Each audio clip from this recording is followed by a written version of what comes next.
obviously, like I didn't love to be called it, but I kind of used it as a compliment because if they have to go out of their just go out of their way to say something like that, then obviously I'm playing pretty well, and I turned it into something that just made me better.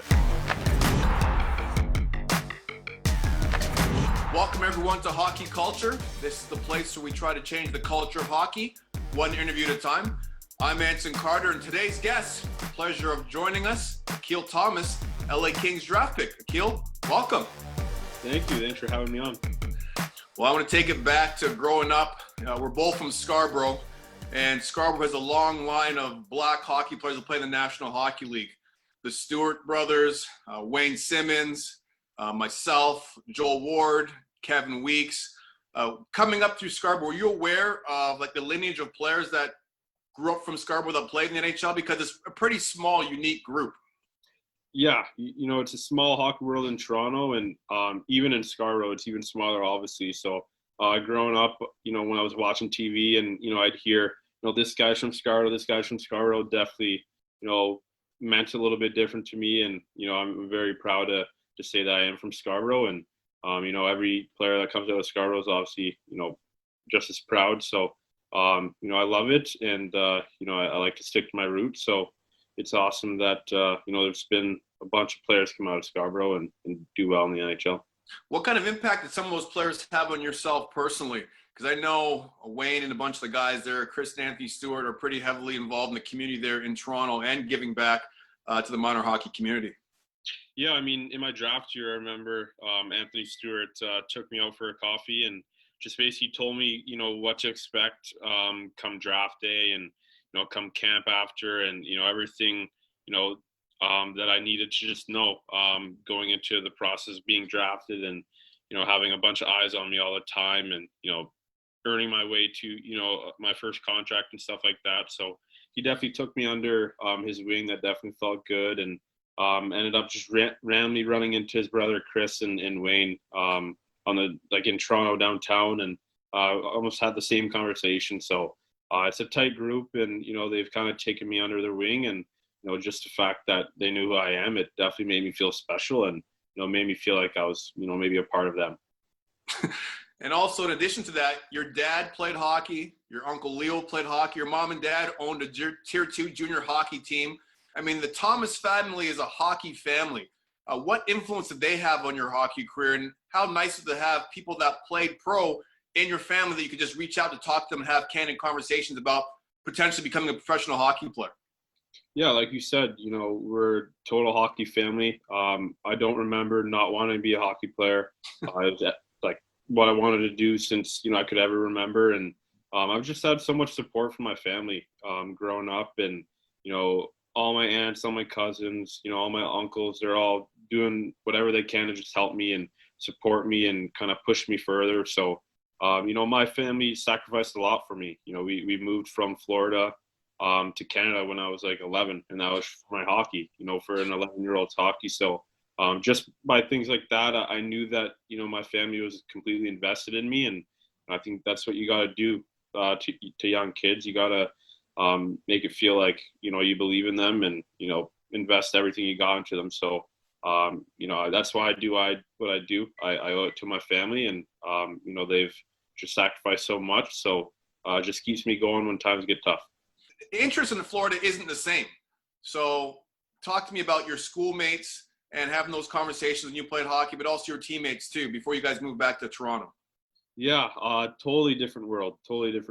I remember like I was always the only kid in my schools in Florida who played hockey. Like when I told them I played hockey, they're like, "What is that?" Like, it wasn't popular over there. But yeah, I actually had one black teammate ever in Florida, and we're still like best friends to this day. And I consider him a cousin now. So super tight hockey world down south. It's actually pretty good. There's a lot of good players who come out of Florida.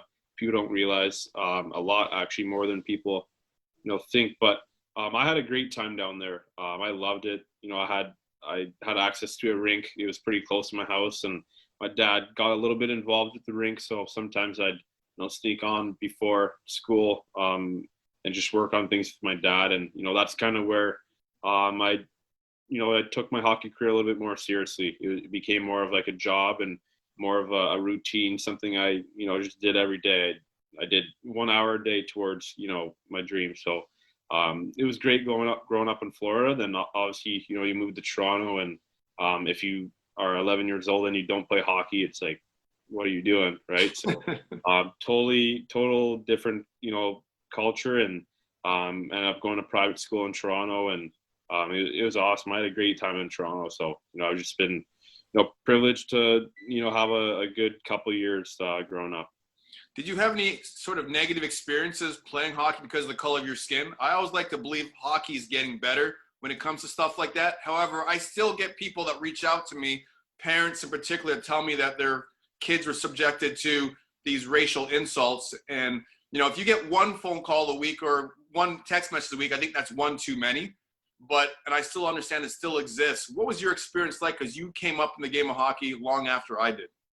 Yeah, I think just from listening to my dad's stories my whole life, like he prepared me to, handle anything that came my way. And for a while, I guess I was kind of like, well, when is it coming? Because it hasn't came yet. And, I think it was right when I moved to Canada, just because, I was like a really good player from Florida who came out of nowhere, moved to Toronto. And I kind of had a target on my back because I was new, and I was obviously different than the other kids, and I was pretty good. So, a couple different experiences, just the regular stuff wasn't, too bad, wasn't the end of the world, but it was weird. Like when I was younger, I kind of, obviously, like I didn't love to be called it, but I kind of used it as, a compliment, because if they have to go out of their, just go out of their way to say something like that, then obviously I'm playing pretty well, and they're trying to get under my skin. So it was weird. I wouldn't say I enjoyed it, but I turned it into something that just made me better. So I didn't I didn't have too bad experience with that. But I'd say the only really bad experience I had with it was actually my first year junior. My billet dad would kind of get drunk sometimes, and kind of told me he was the most racist guy I'll ever meet. So that was tough, and it was a whole experience, and didn't want to tell anyone at the time because I was a 16-year-old, and I didn't want to draw attention to myself, and I just wanted to focus on hockey and all of that. But obviously moved out of those billets after that year, and haven't had a problem ever since, and it was good. But like you said, you guys paved the way for us, and obviously the world's getting better, hockey's getting better with it, but it definitely still exists, and it's definitely something everyone should take into account. How did you deal with something like that? I mean, a 16-year-old, that's you're so young. I think back to Trevor Dale and what he had to go through with John Van Beesbrook when he played at Sault Ste. Marie with the Greyhounds, and he was around the same age, 16 or 17 years old, and I believe Dale's is still traumatized by it. How did you deal with that, and who did you talk to about that when this was occurring to you? Yeah, well, it was just weird because like this happened maybe 5 months into me living there, and everything was great. Like I didn't feel like they didn't like me. They told me they liked me. Didn't feel like they had anything against me, and that just came out of nowhere.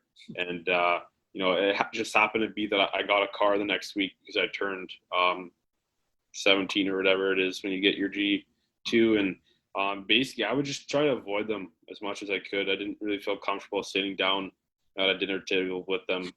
So I basically went to school, went to practice, and tried to go to a teammate's house for dinner and come back for curfew. And they kind of, caught the vibe, and they understood what I was doing. And, my billet dad really didn't like it, and tried to actually sabotage my career. He would, call my head coach and tell him things and make up things. And my head coach would pull me into his office all the time and just be like, "Is everything okay?" And I'm like, "Yeah, like what's wrong?" So definitely, wasn't the best experience, but I learned from it, and made me better, made me be able to deal with even more. But yeah, I mean, everything kind of changed after that. And, like I said, I haven't had a problem since.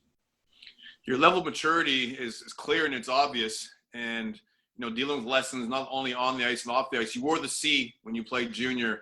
And the big thing that I've learned about you, just learning more about your story, is when you called up Chris Montador. And I played against Steve Montador in the NHL, and he died prematurely at age 35 years old when he's battling depression for a long time. And you called his brother and you asked his permission if it was okay to wear number 44. Yeah, so, obviously here in Peterborough, they're pretty traditional, and they don't do high numbers. And to my understanding, your brother wore number 44, and I've worn 44 my whole life. So, I was seeing if, it was okay if I could wear 44 and honor your brother. Akil, we're honored and humbled, and for you to wear that number. You know what? Of course you can wear it. I mean, that says a lot about your character. What was going through your mind when you actually took that step to make that request? Yeah, I mean, it was an emotional week, right? Like, I go from coming back, from World Juniors and winning, and coming back and just finally being happy to be home, and then I have to decide on a trade in one day, right? And it was tough, and obviously made my decision and got to Peterborough, and I got there, and they're like, well, what number do you want to wear? I'm like, well, like, I've always worn 44, and they're like, well, we only go up to 30 or something, and we've only had one guy wear a 44, so we'll get back to you. And then, just from talking with them, he was obviously the last guy to wear a 44 and the only guy to wear a 44. So just from talking and having conversations with the Pete's GM, Mike Oak, we both thought it was a good idea if I just, called and asked. And, out of respect, we both thought that it was the right thing to do. And, obviously they were pretty happy that I was going to honor his number. And I actually had a patch on my jersey that said Steve Montador and his number. So it was awesome. It was awesome. And, it was, they had a camera out when I was calling them, so I was a little bit nervous. And, it's a touchy subject. So didn't want to say anything wrong or anything like that. But, it was a great experience. And, I just think that, it was a good thing to do, and made them happy, and made me more proud to wear the number. Did it ever cross your mind if the family responded and said, who the hell do you think you are asking to wear this number 44? Honestly, I didn't know what they were going to say. I had no idea. I didn't think that they were going to say no, but I didn't think that they were going to say yes. I didn't know. I was just pretty nervous to call them, and I had no idea. I didn't really go in with any idea of what was going to happen. So it was a little bit nerve-wracking for me. Yeah, that's a character gutsy move. I can tell you, there's a lot of guys I played with in my NHL career that would never have the guts to make that call. So I commend you for doing that. And it's going to take me to my next conversation I want to have with you about the World Junior Championships. You scored the biggest goal of your young career so far, 3:58 left to go on the clock. You didn't play that much. You played a ton in your junior team back home. You play for Team Canada, and everyone knows when you play for Team Canada, you've got to check your ego at the door. I played their Team Canada, won a gold medal also, so I could relate to exactly what you're going through. You're sitting there on the bench. You're not playing that much. The coach taps you, which he has enough faith in you to have you out there on the ice late in the hockey game, and then you come and dangle the Russians. What was going through your mind watching the game and then getting on the ice and scoring the goal? What was that feeling like? Yeah, it was unbelievable. It was obviously the best feeling of my life, and obviously my role changed a lot. It was tough to kind of take in at first, but my first U17 camp with Hockey Canada, first interview, they're like, "Can you play first line?" I'm like, "Yes." And they're like, "Can you play fourth line?" I'm like, "Yes." And he's like, "Are you sure?" And I'm like, "Yes." He's like, "Are you sure you're sure?" I'm like, "Yes, I can." So I think Hockey Canada does a really good job at kind of beating that into our heads pretty early. And if it wasn't, then maybe guys in my situation aren't ready to hop into the ice with 4 minutes left in a game that they're not playing much, right? That whole game, obviously I wanted to get out there. I wanted to make a difference, and I just wanted to win. It was the scariest game I've ever been a part of. Just with them grabbing the lead and then us trying to come back. But I really felt like we were going to win the game the whole time. There was no panic on our bench. No one was getting frustrated. Everyone was just waiting for us to score. It felt like so. I think the team energy on the bench and throughout the tournament was just good. We stayed positive and we were just so close as a team that we almost didn't care if we didn't play. We just felt like we were gonna leave Czech with a gold medal, and that was good enough for us. So, I was trying to stay positive that game, and I had a feeling, when the 10-minute mark came in the third period, I was like, there's probably a 50% chance to get one more shift. So I have one shift to score one goal. That's what I was thinking, and time was running out. I'm like, okay, well, if I'm gonna get a shift, I'm gonna get it now.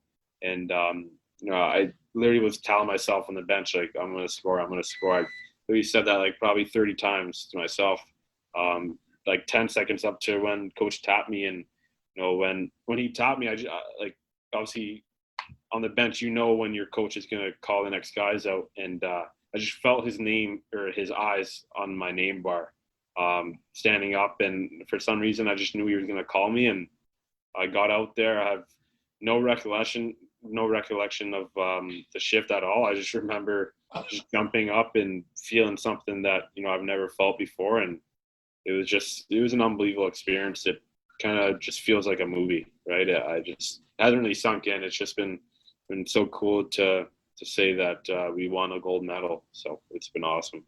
And it's not easy. I mean, there was years when I played for Team Canada back when I won a gold medal in 1994. We had a run of 5 or 6 years where there was gold medals being won every single year. It was just assumed Team Canada's going to win a gold medal. And then there's a string of drought when there wasn't any gold medals, and Team USA started winning some gold medals. So there's a ton of pressure on you guys back in Canada when you put on that Canadian jersey to win the gold medal and to finally come through. Also on top of that, you play for the Peterborough Petes. That's a team that has tons of tradition. It's almost like the Montreal Canadiens of the OHL. So you compound that, you score a gold medal winning goal. What was the feeling like, and how did your life change? Because I remember back in 2003, I scored that game-winning goal for Team Canada in the World Championships, and I was going on vacation, and my mom kept calling me all the time, when are you coming home? When are you coming home? I was like, Mom, I'm in Paris right now. I'm going to see you in a week. And she kept blowing my phone up. So finally we land. I've got my glasses on, no contacts in because I was sleeping on the plane. And this police officer came on the plane and said, is Mr. Carter on the plane? And the flight attendant's like, yeah, he's right there. And I'm looking around, and everyone's probably thinking, is this guy a drug dealer? Is he trying to do something illegal? What's happening? And he pulls me off the plane. He escorts me off the plane. And there's 100 media and press there. My mom, she's crying. It's Mother's Day. And I had no idea what I was expecting this. So what was it like for you when you scored this huge goal and then you returned to Canada? What was the feeling like for you and your family? Yeah, it was unbelievable. Obviously we won the game and we had a long night. And then we packed our stuff at 4 a.m. that night, and we were on the bus at 4:45, going to the airport, which was a 4-hour drive. Got to the airport, stayed there for what it felt like 4 hours maybe before our flight. Hopped on, an 8-hour flight or something crazy like that. So we didn't really sleep at all. And then with a long flight, we finally land, and we wait 45 minutes to get our bags because there's an issue. So it was just a very long day or whatever you want to call it. And, I just contacted my assistant GM who was picking me up at the time. And I was just so excited to just go home and just sleep and just be by myself. And I'm walking out, and I'm just looking forward to just finding my GM and going home. And there's probably 60 of my family members and 14 cameras. And I'm like, oh my God, this is the last thing I want right now. But, I was super tired, but at the same time, I'm like, wow, all my family came out just to support me for this moment. And, it was truly just the best, time of my life. At the time, my mom was living in Atlanta, and she surprised me at the airport and booked in a flight right away as soon as we won. So it was awesome. It was crazy. And, life did change a lot. I had to take like probably 2 weeks to answer my text messages because, everyone I've ever known texts me, and, I was getting, a lot of messages for interviews and stuff. And it was a busy couple of weeks, and, something I'll never forget. But it was just awesome to see how much I impacted my family and see how proud they were, and hopefully inspire, the kids who are playing hockey in Scarborough. Like, I'm from exactly where they're from, and I skate the same rinks that they skate at, and so I just if kids can get inspired by it, and that's what I want, and it's cool. It was a cool experience. Yeah, when I played World Juniors, I was jealous of the guys that played junior hockey back in Ontario because Coach Mason at Michigan State had me fly back to campus right away. I played against Kent State that whole weekend, and the hockey seemed so easy. I think I might have like 8 points that weekend because it wasn't the same level. And then I turned on the CBC in Michigan and watched like all my former teammates dropping the puck at Maple Leaf Gardens. I mean, I was so jealous that they had that opportunity. You guys participated there at Air Canada Centre, now Scotiabank Arena, I believe, when they dropped the puck. And also, you have a street named after yourself too in Toronto. I mean, how proud is your parents and your family to see that they have a street named after you, and also you participating in that ceremonial puck drop? Yeah, well, the puck drop was awesome. I obviously it's hard to get tickets to Leaf games in Toronto, but I've been to a few, and I idolized those games when I was younger, and it was just the best night ever when I could go watch Leafs play downtown. So just to kind of be the center of attention, like at the ceremony, and having Tavares and I think Wheeler like right in front of me, it was like, wow, like this is kind of cool. So it was just a movie. I don't I don't know how to explain it any differently. It was just a movie, and just to see how loud the arena got when they announced that we're a gold medalist and all that. It was awesome, and I'll never forget it, to be honest. But yeah, the street thing is really cool as well. It's actually in an upcoming development area in Scarborough, and so I thought that was really cool to kind of be a part of where I came from, and it's an area where they're trying to further develop Scarborough and make it look nicer, and have nicer schools, and nicer neighborhoods and stuff. So if I can be a part of the evolution of Scarborough, that means the world to me, and I still don't really know what to think of it. It's just like, wow, it's so cool. That's amazing. My family and I received the key to the city of Toronto after the World Championships, and it's just the best feeling in the world to be able to share it with your family, because hockey is so important to hockey players to get that ability to play at the next level. But part of that journey is your family supporting you. So to share that with your family, I'm sure you were thrilled. Yeah, I mean, my family is just one huge hockey family, and they live, breathe, and die hockey. So it's incredible. I go to my aunt's house, and she has the picture of me scoring the goal, and I bet you like everyone who comes over, like she's so excited just to tell them, that's my nephew. So that's what I love about it the most. I just received a lot of support with my upbringing, and a lot of different people put pieces together to help me get to where I am. So it's just been awesome seeing my family being proud. And your family is a hockey family, like we discussed earlier in this conversation. And hockey's a big part of what the Thomas family does. I just want to get your take. You haven't played in the league yet, but you're an aspiring NHL player. You're one of the Kings' top prospects. What was your take on the recent pause? And when you saw the players decide not to play, what were your thoughts on that? Yeah, I thought it made me feel good. It was awesome. Obviously, a couple people were a little bit disturbed that they took a little bit longer than other leagues, but people have to kind of realize that it's a white dominant sport, and before you just put pause to like your playoffs, you kind of got to think about it. You can't just do anything off impulse, and obviously it was the right thing to do, and they did it. So it definitely felt good to kind of feel the NHL players kind of support something that hits home for me and my family.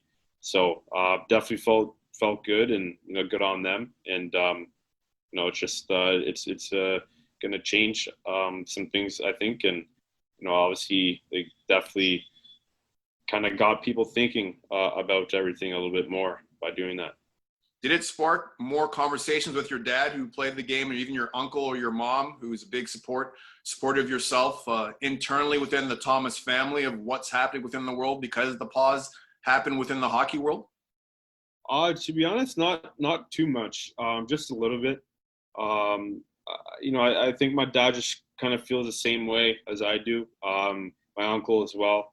We know that there's more Black athletes playing football and basketball, and we kind of know that they're going to be the first leagues to kind of do stuff like that. But just to have the NHL follow, it means a lot because obviously we represent a smaller percentage of the league, but just to feel that they're with us and they're going to do the same things the other leagues do, it means the world to us. So yeah, it was important that there was a player-driven initiative.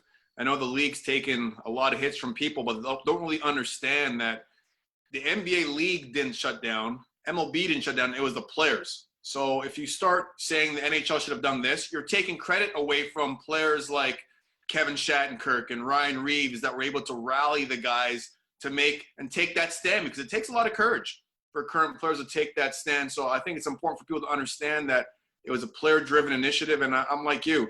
Like I said that I would have played if it was myself personally, but I never said for 1 second that I disagreed with what they were doing. I totally supported what the players were doing. It took a lot of courage, and it was great. I want to talk about a couple things because when I played, I saw myself as being an entrepreneur. I know you are too as well. Zale is how you pronounce it, Zale Clothing Line. You started when you're 13 years old. When I was 13, I was trying to catch frogs and play bike tag in Scarborough. And you decided to start a clothing line. Take me through that and what made you decide to start this clothing line when you were 13.